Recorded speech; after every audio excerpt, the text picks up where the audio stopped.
Welcome to Bleav In 76ers with your hosts, former 76ers point guard Eric Snow and two Sixers fanatics in Marcus and Teja Dash.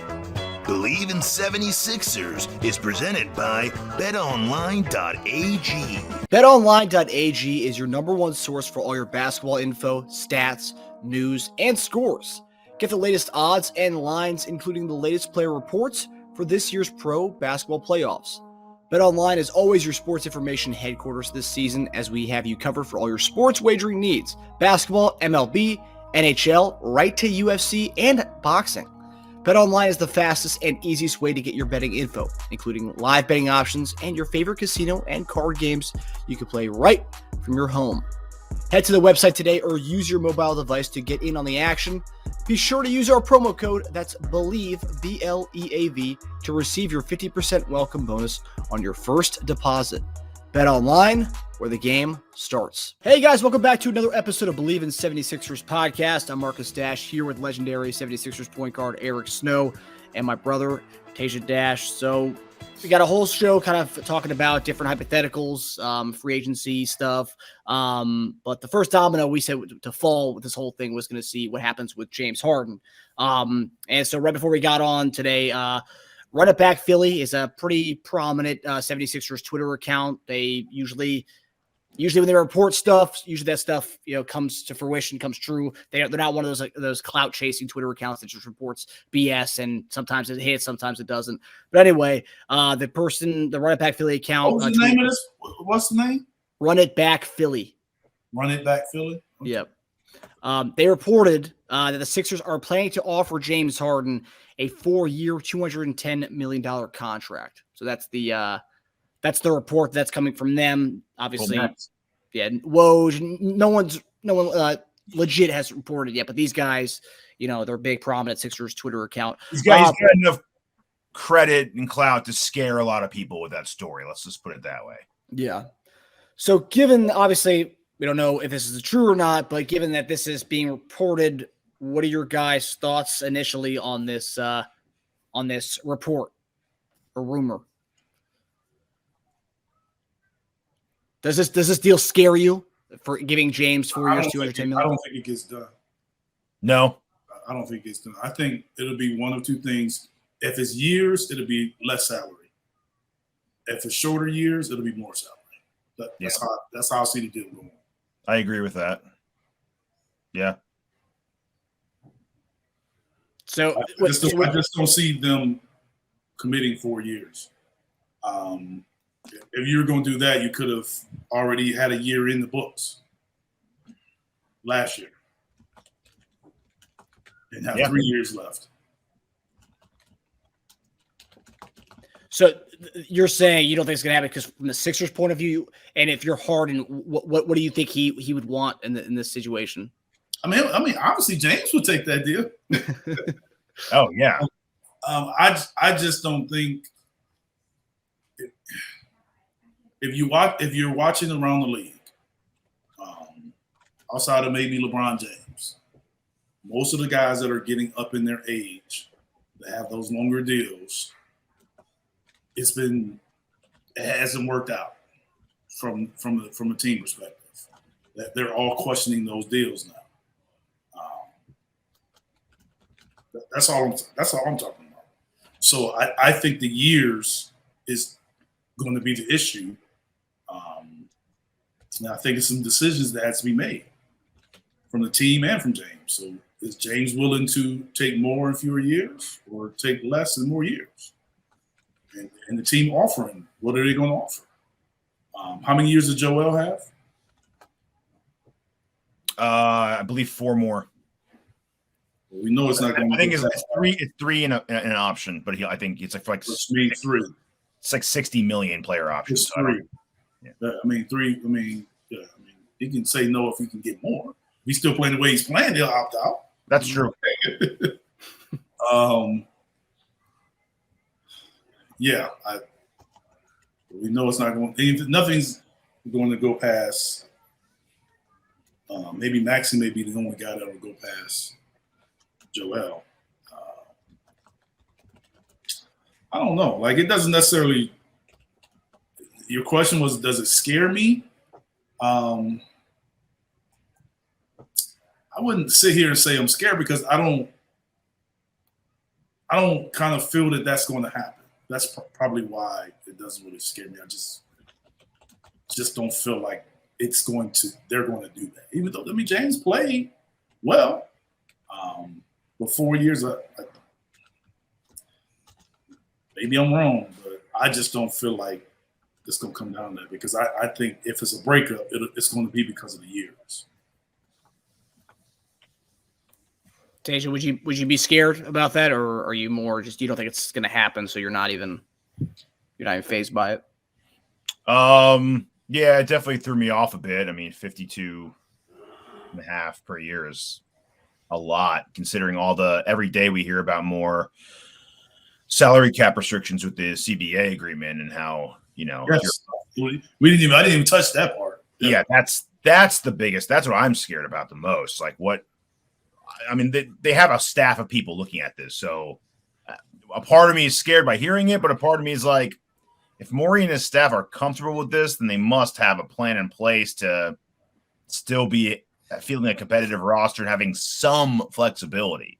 But if they're just lining up and saying, this is our window, 4 years with Joel, 3 years with Joel, 3+1 possibly, if it's not a train wreck. This is it. That's why I would think it makes more sense to give him 3 so he can line up with that player option year for Joel. But yeah, I mean, if you did that, look, like we were listening to Garnett and Pierce talk about this. Sixers have a really good team. We were really close. Do you just like blow it up? You also can't feel obligated to give them all that money either to handcuff yourself for the next 4 years. But does as good as we looked at parts last year warrant running it back with the same team plus improvements? Yes, but again, how much can you improve if you give him that contract? So did they think they can still do it by breaking up Tobias' salary to a couple players? And sure, I mean, but they got to have a plan for it. And Morey's known to have a plan on a plan on a plan. So 7-8 options ready to go. Then I'd be okay with it. But yeah, it definitely scares me. All right. Well, I guess we'll see if running back Philly is correct on their on this report. I'm not saying they're wrong. I mean, their report could be very accurate. I just don't feel. I just feel like the years are going to be a sticking point. Yeah. Agreed. Okay, so our first topic tonight is talking about the free agents. So not only is James Harden a free agent, we have 4 other guys who are going to be free agents in this upcoming summer. So my question is for you guys to kind of rank the guys in order of who the Sixers should prioritize between these 4 guys. So we got McDaniels, Paul Reed, George Niang, and Shake Milton. If you guys could rank these 4 guys as far as who the Sixers should prioritize in bringing back when this free agency begins this summer? To me, it's obvious that number 1 should be Reed because of Joel's injury history. Second, I would say Niang, McDaniel, and then Shake. I mean, guards. Shake played well for us, but guards are usually easier to replace. Seems to be more, obviously there's more options because of the size. McDaniels, I still would like to get a full season with him. Maybe different once that happens. And the reason why I say Niang second is because we don't really know how the Tobias thing is going to shake out yet. And to have, that 4 option there that can shoot it and what you can get from him kind of opens up for you to kind of look at other positions with the Tobias trade that eventually we all know is coming. Because Teja said so 2 years ago. waiting. I mean, we gave it a fair shot. We gave it a lot. We gave it a lot of years. I think I read Tobias is like the second. I think he's the first or second highest contract coming off the books next year. My list it's close. But the list, the crazy thing is like the list really depends on, I think the person, my number one's McDaniels. And I chose that because I think he's the most Harden Tobias proof. So whether we keep or get rid of Tobias, we'll still need McDaniels. We need a long 3 who can play some 4, 6, 9. He can guard wings. We need a guy like that. It's very nursey type player. I think he's free agent proof with as far as what we do with James or him. Reed would be my number 2. Just because I think he's another guy that can improve a lot with Nurse. I think he's also the kind of guy who can get a lot of playing time with him. He's long, he's agile. He just needs to work on his shot. But that's one thing Nurse just loves doing. He loves doing the shot, reconstruction, tearing down, restart, fixing. He just loves deep diving into shots. That's like his thing. So if he can fix Reed to give him a better outside jumper, man, if you give Reed a decent outside jumper, Reed's a starting 4. I mean, like, right? Could you start him at 4? If he could shoot 30 for us, if we got rid of Tobias and got a wing instead, if Reed had like a 36% 3-point shot, I mean, I think he'd be a really good 4 next to Embiid. He can defend. He's long, and if he can shoot, then he can shoot. He's crafty around the rim. Actually, he's not a great scorer, but he's crafty around it, and he's athletic. Yeah, I don't know about that, but I understand. No? I understand why you say it, but yeah, I mean, being that 4 with a lot of teams playing smaller, like I don't know if I see that in him with Joel. I don't know. And then he can also, obviously, like you said, play 5 when Joel's out. That's another great perk of him, too.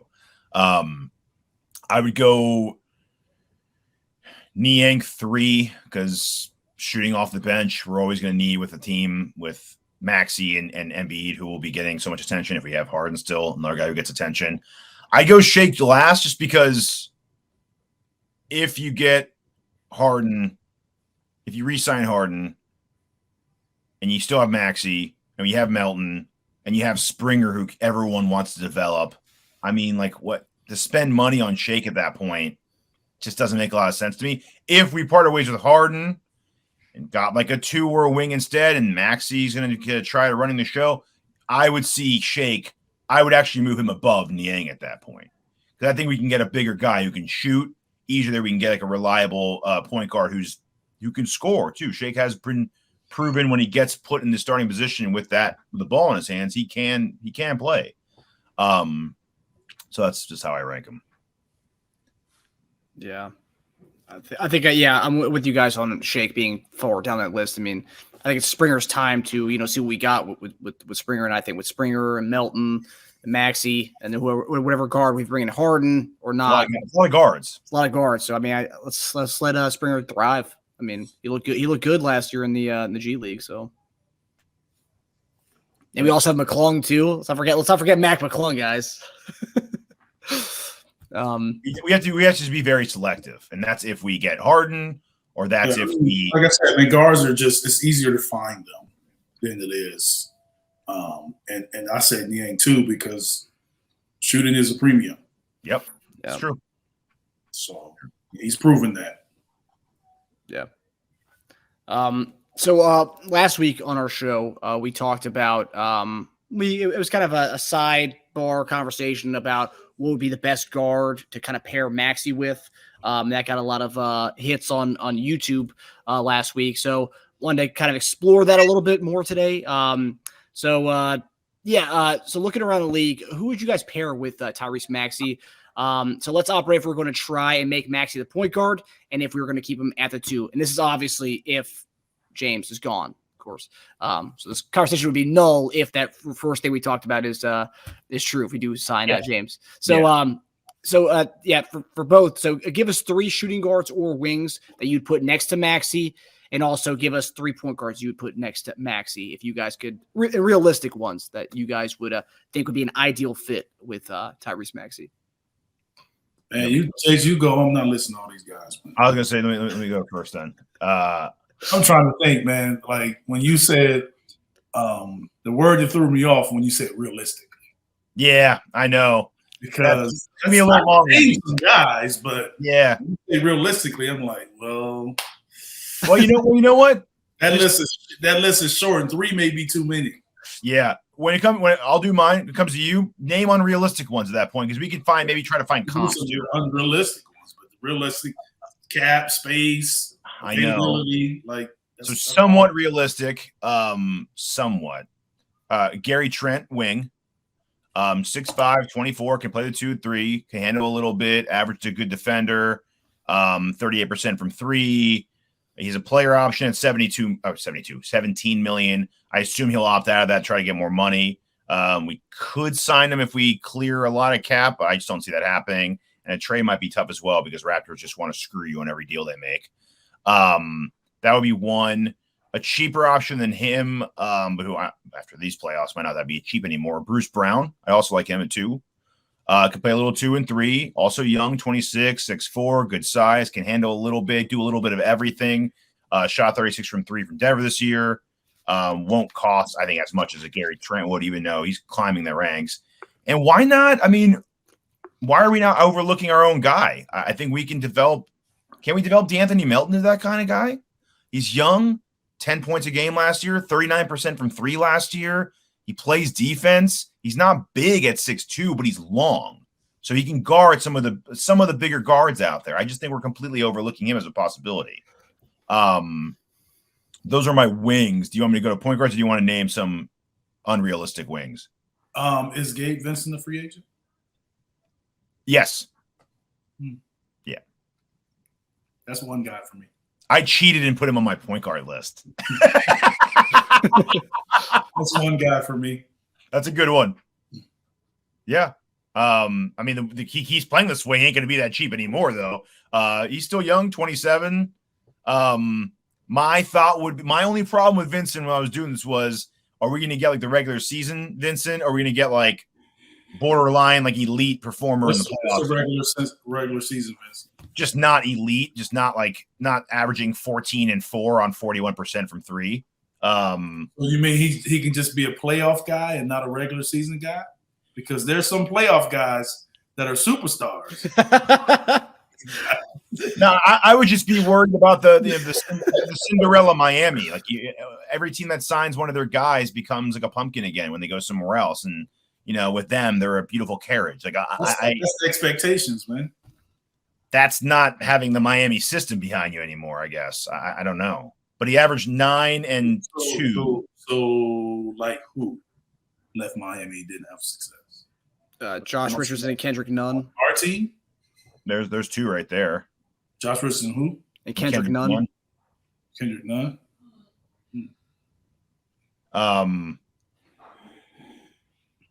Kendrick Nunn, where did he go?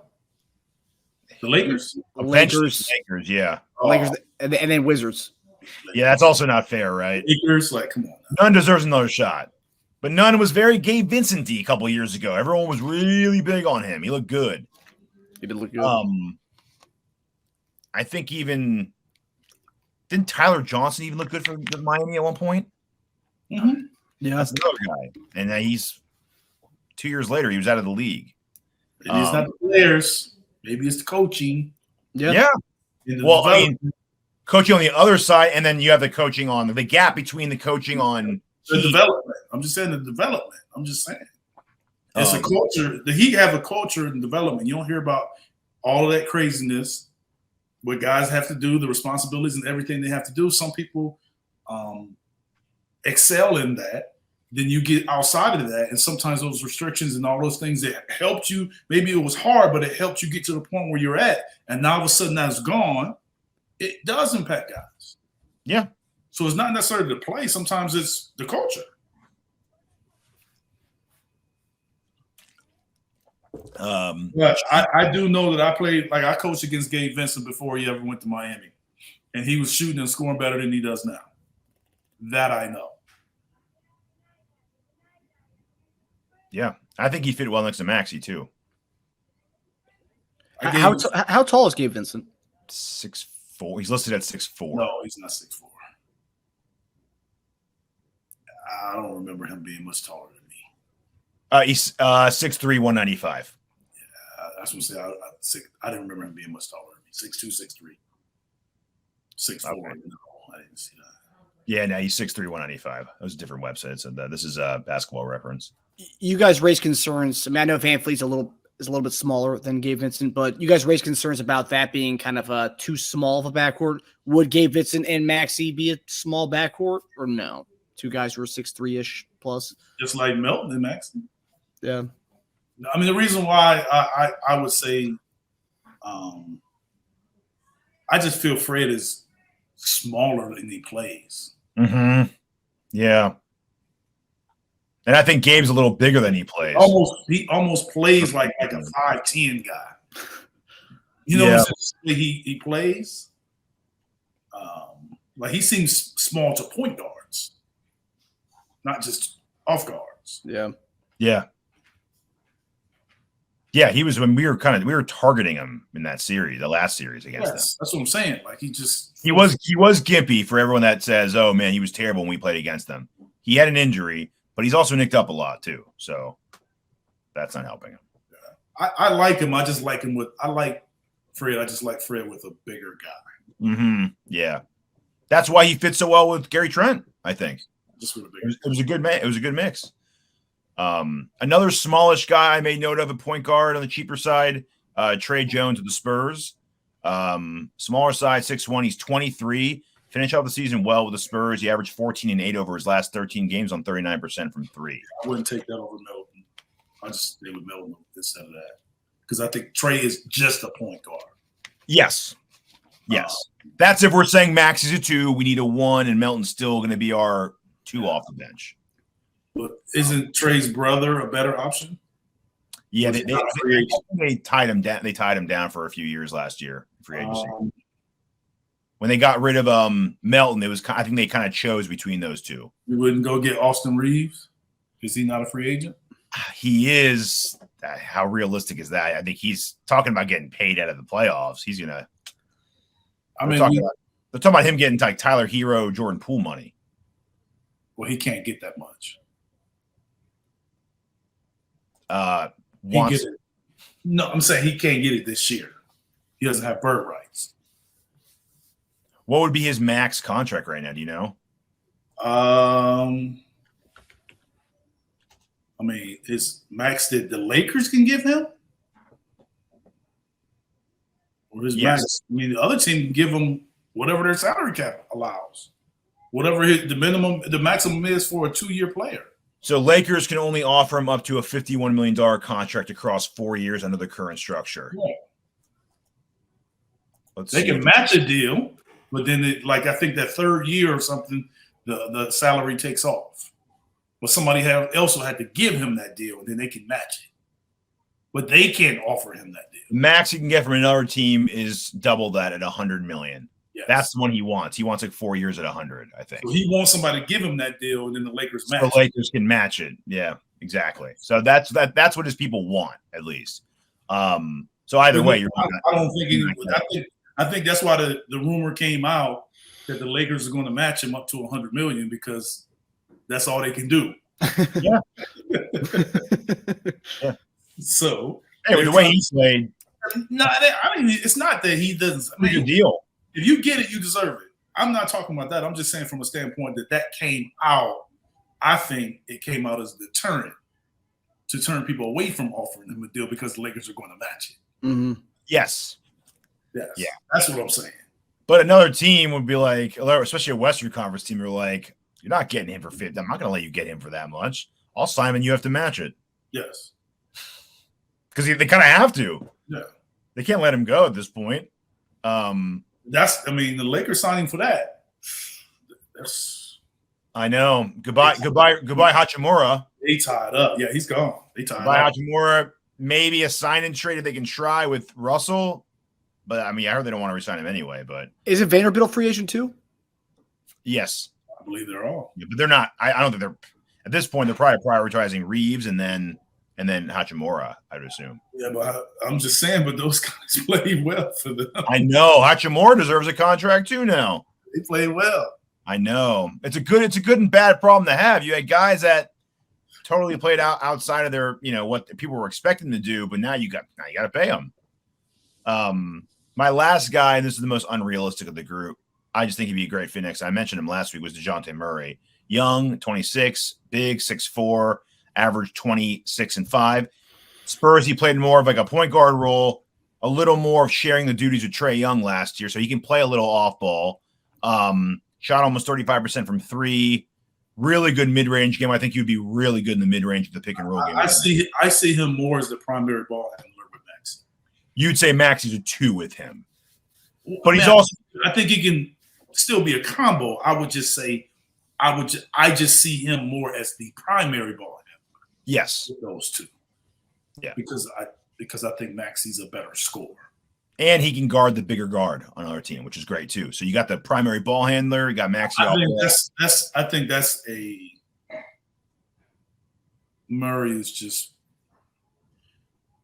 that's a really good guy to put beside him. That's something I wish could really happen. I know. I just don't think it will. But, yeah. They gave up a lot for him last year. I doubt they're gonna.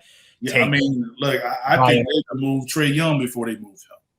Wow. Yeah, but they got tough decisions to make. They have $170 million on the books, and he's a free agent next year. So they have to get rid of John Collins, Bogdan. They got some decisions to make. They got to do something. Yeah, there's going to be a very interesting offseason. I just know personally that some things that were going on down in Atlanta. It isn't about basketball and talent that some of the issues are coming from. So who knows how their decisions are being made? Yeah. Well, Trae Young's definitely their version of a superstar for them. If anyone's putting butts in the seats, it's him, right? He's putting in the numbers. He's gotten it done. I can't necessarily say whether he's well liked or not in that locker room. I've heard he wasn't. But I don't know. Like, I'm not in that locker room, so I can't sit on, speak as a matter of fact because I don't know. I'm not in. No, there are a lot of reports. Him and John Collins had problems. Yeah, I'm just saying. There's what I said. It's rumors that he wasn't a well-liked guy. But you know what the cure for that is? You know what the cure for that is? What's that? Prescription of one Tobias Harris. That's what that is. Everybody loves Tobias. Everybody, you want a good middleman to have in there. You want to smooth over some Trae Young fights. I think most of the time when you have issues like the rumors that are coming out, it really comes from mismanagement from up top.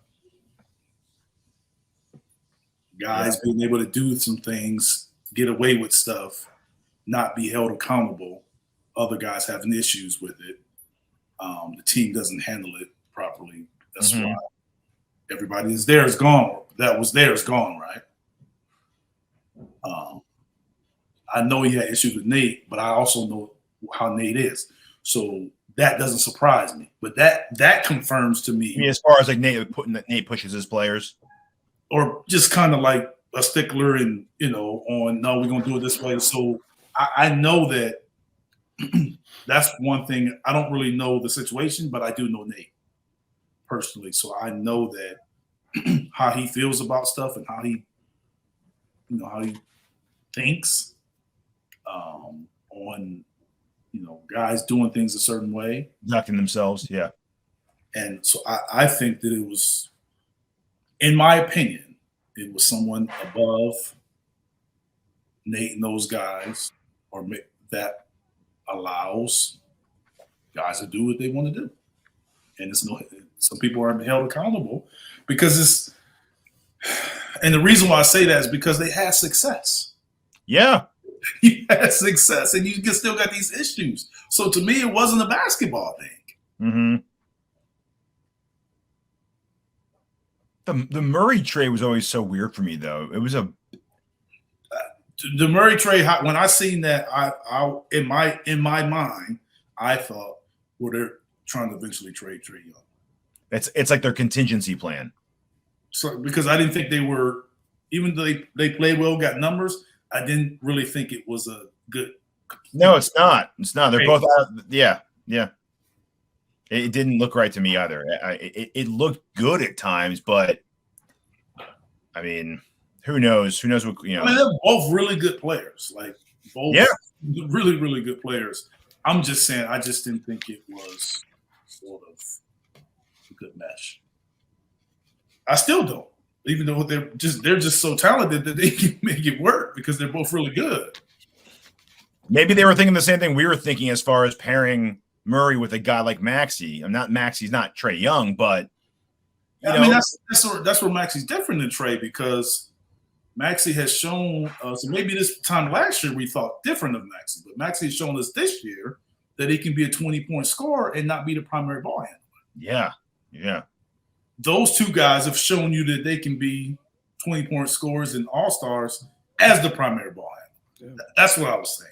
He's not even top 2 on handling the ball on the team. That's hard, and Embiid touched the ball more than him. So I just that's why I see it as a little different. That's why when they made that move, I was like, so we'll see. When you were talking about Atlanta, I know we're going to get into some Atlanta trade talks, hypotheticals. Bogdanovich would be an interesting guy next to Maxey. Yes. Yeah. As a one, you can only be the one with him. Yes. Mm-hmm. Yes. That's a really good option. That's a really good option. That's a good one. I like that. Atlanta's actually got. If you're talking about Atlanta people, Atlanta's got some talent. We need to make. Yeah. If they haven't already, they need to make a lot of calls to Atlanta. Be like, we like Hunter. We like Collins in his own way. We like Bogdanovich. We like Murray. We like Sadiq Bey. We can do a lot of things right now with you. and look, yeah, I mean, is Tobias Harris better than some of these guys? Arguable. He's not younger. He's got a huge contract. But the one thing they definitely need, forget about talent and mesh, they need cap relief. They don't have the money. They have, I think, 5 guys making over $15 million a season. Wow. In a time where you need to cut salary or you're going to be screwed in the future. So, again, this is not only a very interesting offseason for a lot of teams to get their books in order before all these new rules come into play, specifically for Atlanta. Like their top for next season, their top 1, 2, 3, 4, 5, their top 6 salaries for next season are 40, 25, 20, 19, 18, and 20. That is 6 guys making 18 or more. Like that. That's crazy. That's crazy. I had someone tell me it was a quote about Atlanta when Atlanta didn't have the year that they had. And they were like, well, what happened in Atlanta? And then the quote was, they all got paid. Mm-hmm. So he's still one guy to pay. Murray still has to get his contract. So that's his 3rd one, right? Yes. This will be his 3rd. Yeah. Because he's a bargain. $18 million for him is steal. That's why they probably give us so many picks for him, because it was cheap for his talent. But yeah, man, I can't wait. Atlanta's going to be doing stuff this offseason for sure. Mm-hmm. And people were throwing their name in the whole Jaylen Brown sweepstakes. It's like, what? So their cap could go up to what? I mean, yeah, they're going to match it, but you're going to have you're going to have a $40 million player, you're going to have a $60 million player, you're going to have a $25 million. He's from Atlanta and lives there too. So that's where that's getting some of that. Oh, that makes sense. Put some skin in the game right there. Yep. Makes sense. Yeah, it's gonna be interesting. And plus, I mean, the new coach hire mid-season. I mean, he's probably has certain ideas with the team. Because he hasn't really had a chance to do anything with this roster. So I mean, he's also gonna have a say in the roster. Yep. Yeah, it'll be interesting. All right. So our final topic. This is the one that I wanted to tell you guys about. This is pretty funny stuff that I saw on Twitter earlier. So this topic is about hypothetical Tobias Harris trades. That was on Twitter? No. Well, all these trades have been getting traction on Twitter, but this report that I'm about to read to you, this came out this morning. No, late last night. So this you'll like this, Eric.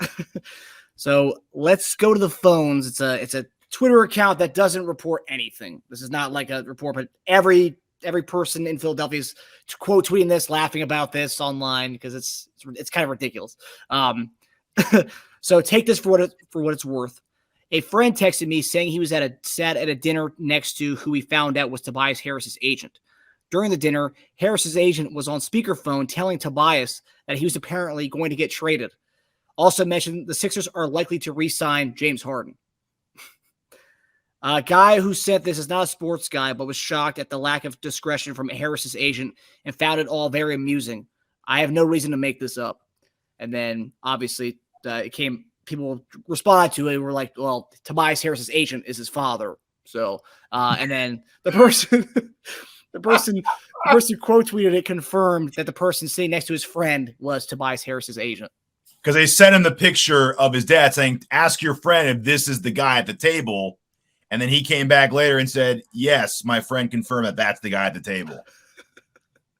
So apparently Tobias's father was on speakerphone at a restaurant telling his son that the Sixers are going to trade him. Casually in the middle of a restaurant. And also telling him they're going to re-sign James Harden too in that same conversation. Well, yeah. I mean, those two, they're probably linked. Like, hey, man, they're going to re-sign Harden. Therefore, you're going to get traded because they need to make some of that money back.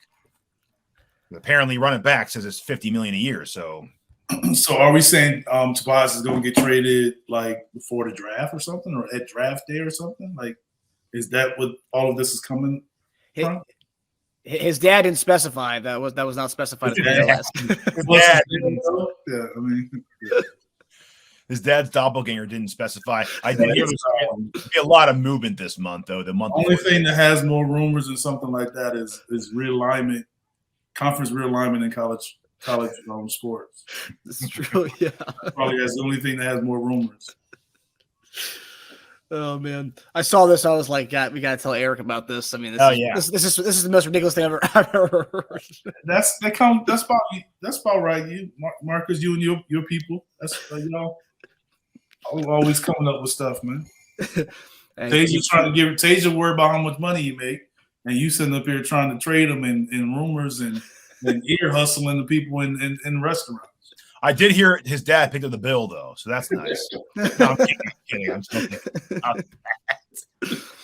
kidding. But yeah, obviously over like the last 2 years, there have been so many different Tobias Harris hypotheticals. And this year, it's obviously getting more traction as, going into his final year of his contract. That could be enticing for some teams. So I gather I don't know if there's ever been this many rumors of the same guy in like fake trades before he actually gets traded before. We're on I think 3 years of wild Tobias Harris trade rumors, by the way. But yeah, go on. Yeah. So what I did was I compiled some of the three highest ones that have gotten the most traction on Twitter, just to get your guys' thoughts on the trades. So the first one, we're going to begin in Atlanta, where we just talked about. So this trade was John Collins, Sadiq Bey, and Garrison Matthews for Tobias Harris and a future second-round pick. Would you guys accept that trade, and what do you guys like about that trade? I would take it. Yes. Gives us a starting 3, gives us a starting 4. 3 and 4. Yep. And a quality backup. Yeah. If we can shed Furk, that's pretty much Furk for 3 less million. See, salary, his pocket. Ain't nobody brought up Furk, man. This whole thing's about pockets. He didn't say anything about Furk. Dude, he didn't add him in the trade.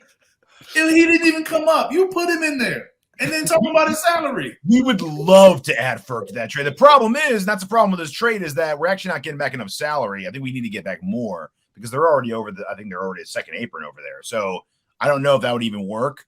They probably need to add someone else to that deal for it to work. Yeah.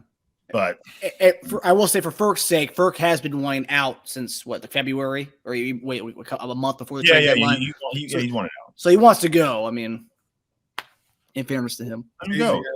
Get him the fuck out of here. Has a hand right in his back too. Hey man, Harden's wallets to get fatter. We gotta send some guys out. So this next one's an interesting one, probably the least likely of the three, I would say. This is one that, sometimes I see these hypothetical trades. I'm like, why is that even being talked about? It's not going to happen. That's ridiculous. But anyway, the second one is Kyle Kuzma and Bradley Beal for Tobias Harris, Tyrese Maxey, and Teja's boy Furkan Korkmaz. Ding. Do you guys, would you A, accept this trade? B, do you like this trade? I wouldn't take it.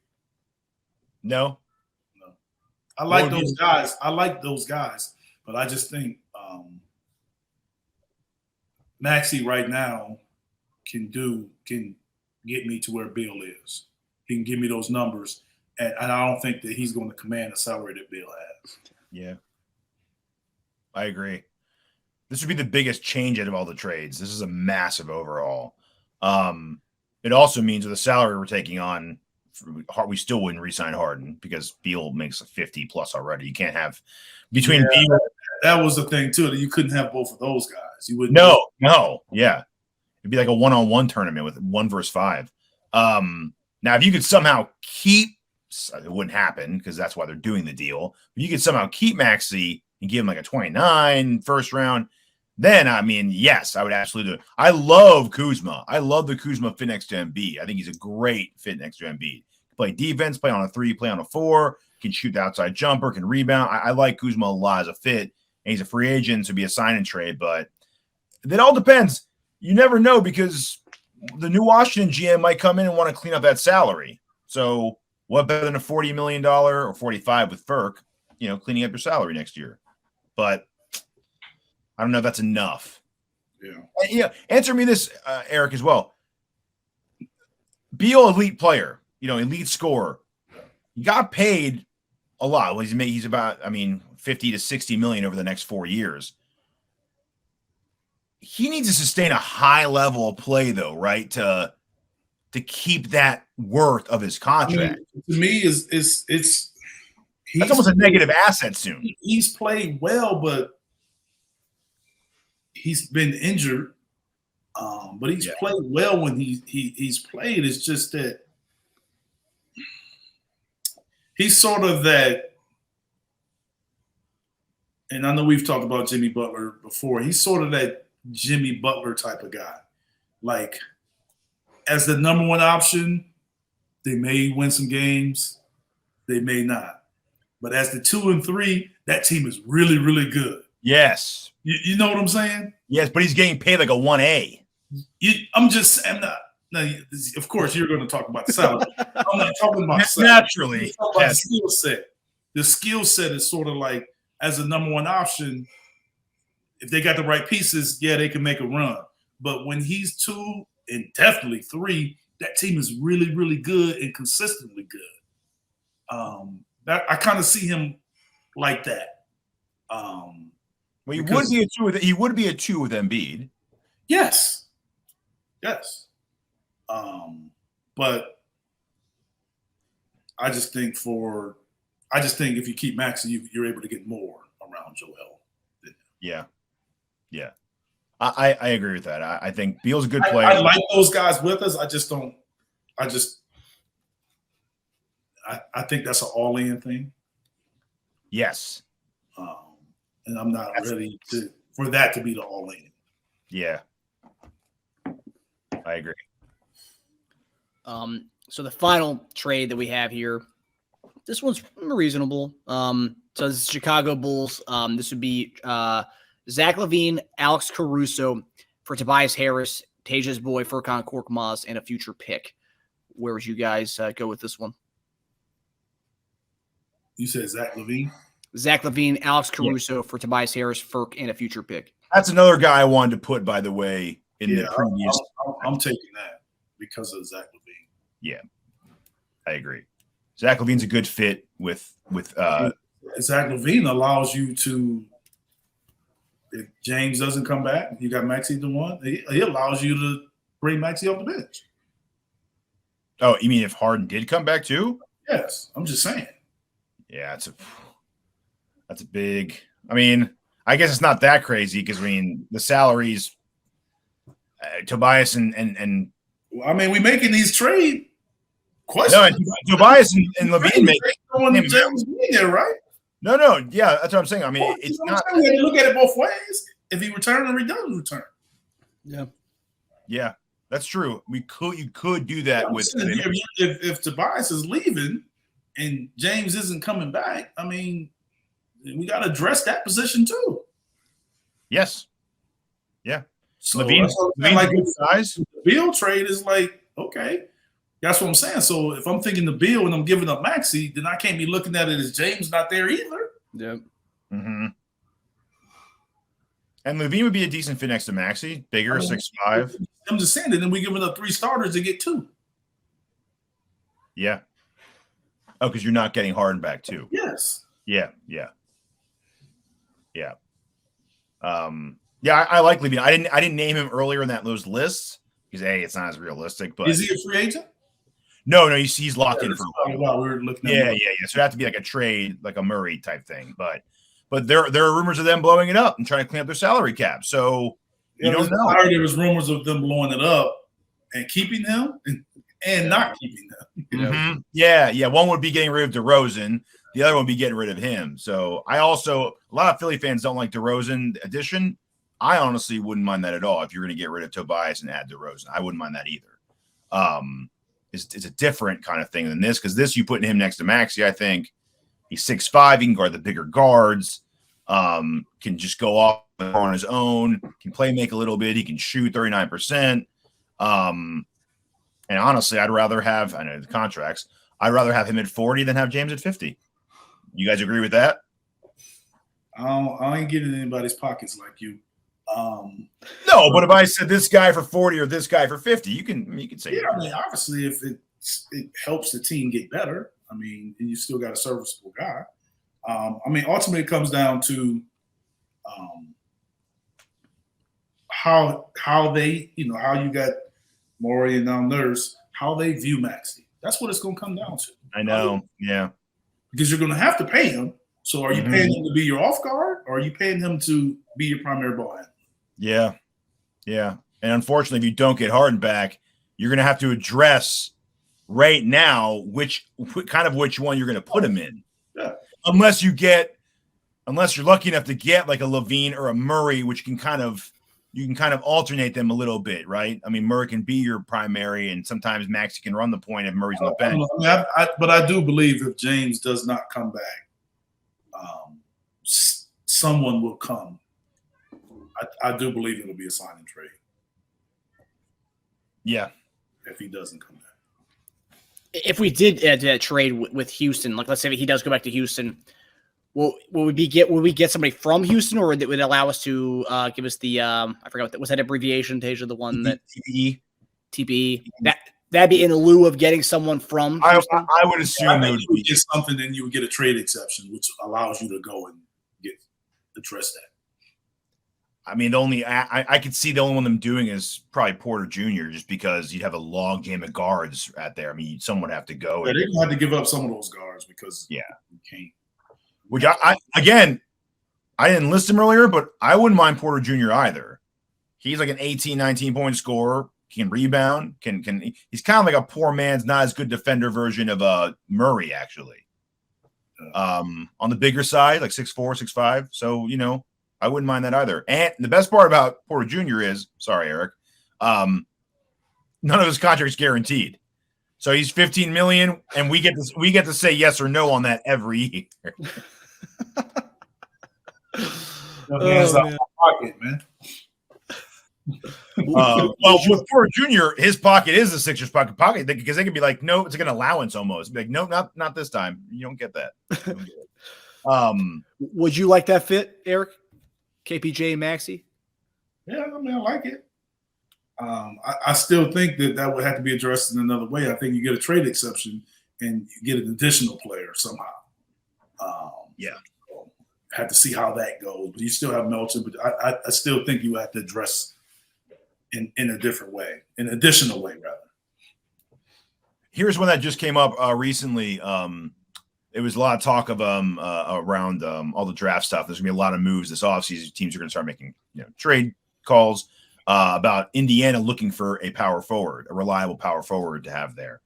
Someone brought up the fact that they could see them doing like a Healed for like Tobias, and we would get back $20 million of cap relief and then add Healed. And then in doing so, you could re-sign Harden and you can add the TMLE, the $13 million exception.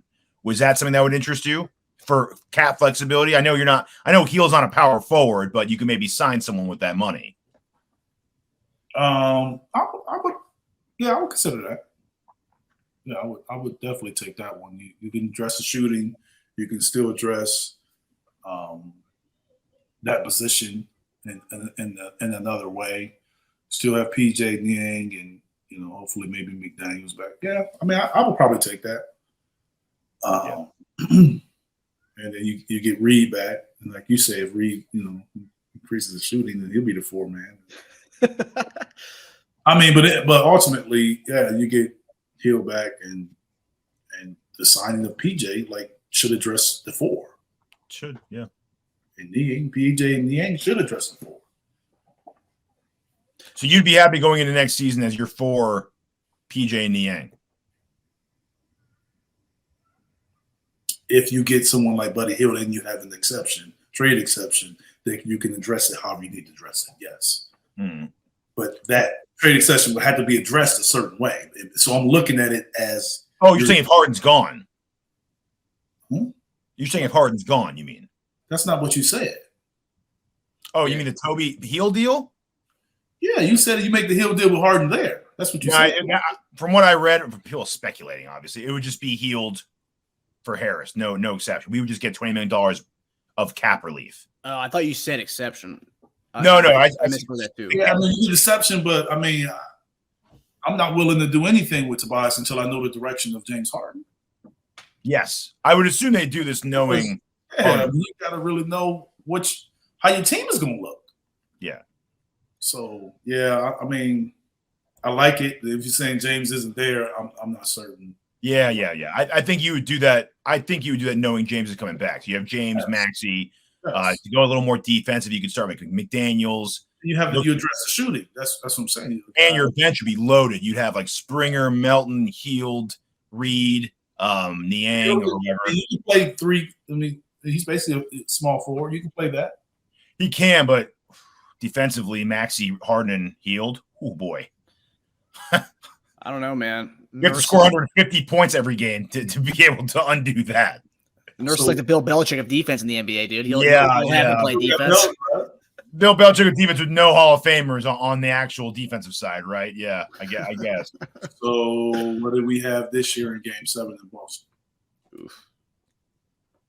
No, but we need to improve that, right? No, I'm just saying that. What do we have this year? What do we have? A collapse in the second half of the game. I'm just saying, like, the guys went for 50 in the Game 7, right? Yeah. Yeah. Well, that's why I was saying I would probably like McDaniels starting at the 3 there. I'm just saying, we had defenders now. I'm just saying, like, people are going to still score the basketball. Mm-hmm. Yeah. So it has to be a collective thing. Mm-hmm. Yeah, I agree. Well, that's why I wanted my boy Reed to get more playing time. Play a little defense. And then you're going to say we can't score. So, well, if you have Heald, Maxey, Harden, and Embiid, do you need Reed to score more than 6 points a game? I mean, Tucker isn't. That's what Marcus and his people gonna say when he was scoring. Yeah, there's never there. You can't win. Hey, if Reed's shooting 40% from 3, I'll be happy with that. But if Reed shoots 40% from 3, he's gonna start and play like 35 minutes a game. Okay, he is the. I mean, that would be a massive jump. Be huge. But we have the shot doctor and Nick Nurse gonna break down his shot. He's gonna turn him into Rafe LaFrance, man. Wow. Talking about Nurse. You were just killing Nick Nurse when he played in the playoffs. Now he's a savior.